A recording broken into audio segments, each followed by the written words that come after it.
Estas reflexiones sobre la geología están concebidas para quienes no son geólogos, pero como se irán dando cuenta, está pensada para los geólogos también. A continuación, algunas explicaciones generales. La geología es una disciplina que generalmente trata sobre fenómenos que ocurrieron en el pasado lejano, normalmente mucho antes que los seres humanos existieran sobre la Tierra. Las unidades de tiempo para los geólogos son millones e incluso decenas de millones de años, que obviamente están afuera de la experiencia personal y comprensión de los humanos, cuyas existencias e incluso recuerdos transgeneracionales abarcan unas pocas decenas de años, a los sumos siglos. Por otra parte, la ciencia geológica también se ocupa de procesos que a menudo se desarrollan o desarrollaron a gran profundidad, varios kilómetros, a veces decenas de kilómetros, por debajo de la superficie terrestre.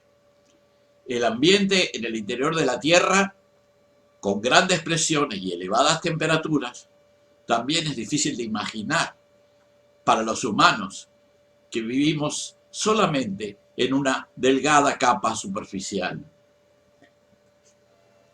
Obviamente que en esas condiciones, los estudios e investigaciones rara vez son presenciales o experimentales.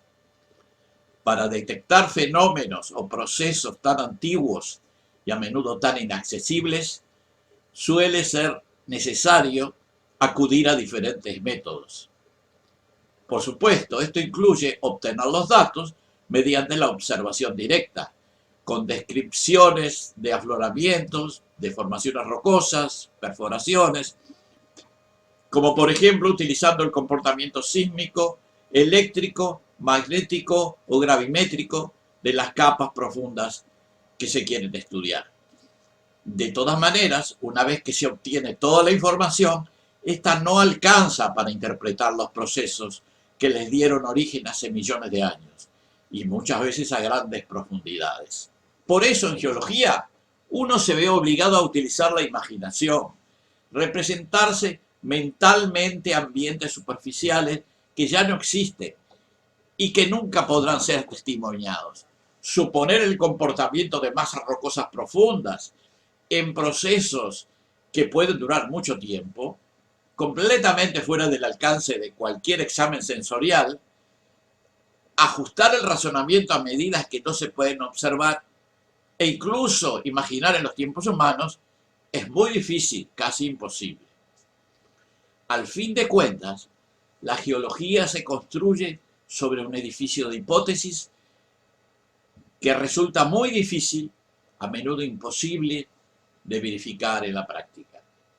Como la geología se basa en hipótesis, hay lugar para construcciones hipotéticas diferentes e incluso contradictorias. Eso para decir que la geología es una ciencia con muchas incertidumbres. Hay teorías oficiales que se enseñan en las facultades y escuelas, y hay teorías disidentes que presentan otras visiones del pasado y de las profundidades. Pongamos tres ejemplos de herejes que han sido mayormente ignorados. Se trata, en algún caso, del funcionamiento de los grandes sistemas geológicos al interior de la Tierra, en la corteza y el manto, y en el otro caso, que vamos a presentar, de una cientista social que se atrevió a desarrollar una teoría revolucionaria en el campo de la paleoantropología, que en cierto modo es una disciplina muy relacionada con la geología y que utiliza datos geológicos, geomorfológicos y paleontológicos para su conclusión. Empecemos por Thomas Gold. Gold no era geólogo, sino astrofísico. Había nacido en Austria, pero gran parte de su trabajo lo realizó en el Reino Unido. Thomas Gold, contra la opinión mayoritaria de los geólogos, desarrolló una teoría innovativa y con mucho apoyo científico en datos acerca del origen de los hidrocarburos, el petróleo y el gas natural, que contradecía claramente las hipótesis oficiales. Para desarrollar su hipótesis, se basaba en muchos datos geológicos y geofísicos, y además en la información obtenida a partir de la exploración planetaria reciente. No hay que olvidar que la Tierra es un planeta y se comporta siguiendo las leyes de la física, igual que todos los cuerpos celestes. La teoría básica de Gold es que los planetas, incluyendo la Tierra, contienen en su interior carbono, que es uno de los elementos químicos más abundantes en el universo. Este carbono, ya sea bajo la forma atómica o molecular, o combinado con otros elementos, se encuentra en el interior planetario. En la Tierra se encontraría a unos 100 o 200 kilómetros de profundidad, y desde su formación gradualmente tendería a ascender en el marco de los procesos naturales de desgasificación que sufren los planetas y satélites de tipo terrestre desde su formación. Los compuestos de carbono ascendentes, constituidos mayormente por metano, CH4, se oxidan lentamente, sobre todo cerca de la superficie, formando agua y dióxido de carbono, debido a la acción de las hipertermobacterias, que se puede decir en términos groseros, se comen el metano, y forman compuestos de carbono más pesados, con menos hidrógeno, incluyendo etano, propano, butano, varios tipos de petróleos líquidos e incluso carbones. Cuando estos fluidos son detenidos en su ascenso por alguna capa geológica impermeable, se acumulan formando yacimientos de gas o petrolíferos. Su origen no es fosilífero, de ninguna manera.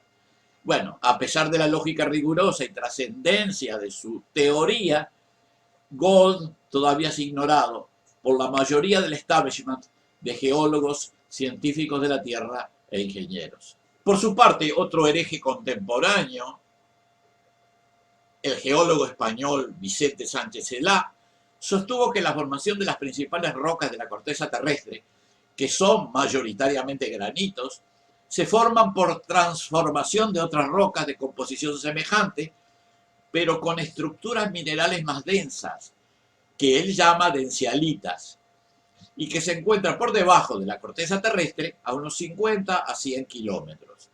Estas densialitas están compuestas por silicatos, principalmente cesita y holanditas, que por simple cambio de estructura cristalina de sus minerales, sin modificar su composición química, en condiciones de menor presión, pasan a transformarse en cuarzo y feldespato.